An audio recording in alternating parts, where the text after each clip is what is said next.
This afternoon, Texas DPS officials re-released the dash camera video of the traffic stop that led to the arrest of Sandra Bland. The Chicago woman died in a Waller County jail cell 3 days after her arrest when the dash cam video was first released on Tuesday. But critics suggested there were edits to that 52-minute-long video. NBC's Dan Shinneman has more. Well, you can step on out now. Texas state officials re-released this dash cam video due to concerns about the video's efficacy. Authorities said the original video was not edited, but there were glitches with the upload. It looked like a routine traffic stop, but the encounter between Sandra Bland and a Texas state trooper quickly turned into a confrontation. This is some of that dash cam video. I'm going to yank you out of here. Okay, you going to yank me out of my car? Get out. Okay, all right. The trooper's arrest report said Bland kicked him in the leg during the 15-minute altercation. She was charged with assaulting the officer. 3 days later, she was found dead inside a Texas jail cell. Authorities say she hanged herself with a garbage bag. Today, Bland's family responded. And in looking at that, as her sister, I simply feel like the officer was picking on her. Point blank, period. And I personally think that is petty.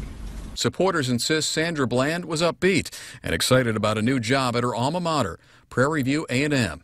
What raises questions is why it is that a 28-year-old woman who had received 2 job offers would take her own life.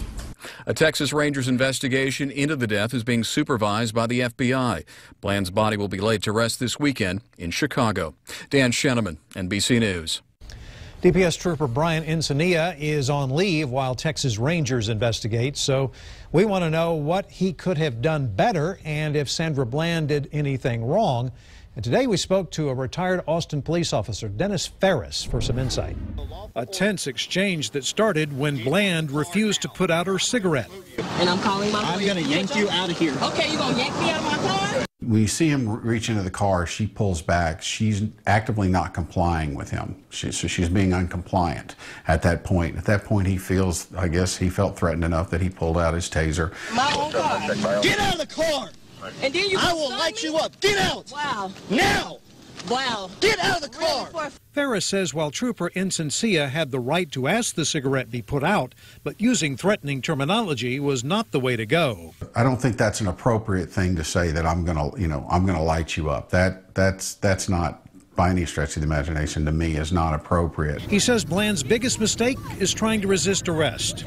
Once he placed her in handcuffs, he was trying to control her, and she's resisting him at that point. And at that point, it does become resistance. She's fighting him. She's cussing at him.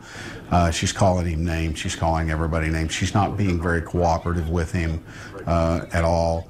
Ferris says Trooper Encenia did the right thing by trying to get in control. Off the camera, you hear him talking to her. You hear him telling her to calm down. You hear her telling her, and then she's just escalating the situation. And at any point in time when the things start escalating, I think either party could have de-escalated that situation. The law says you're not allowed to disobey an officer's orders, but you do have the right to ask the officer's supervisor be called in.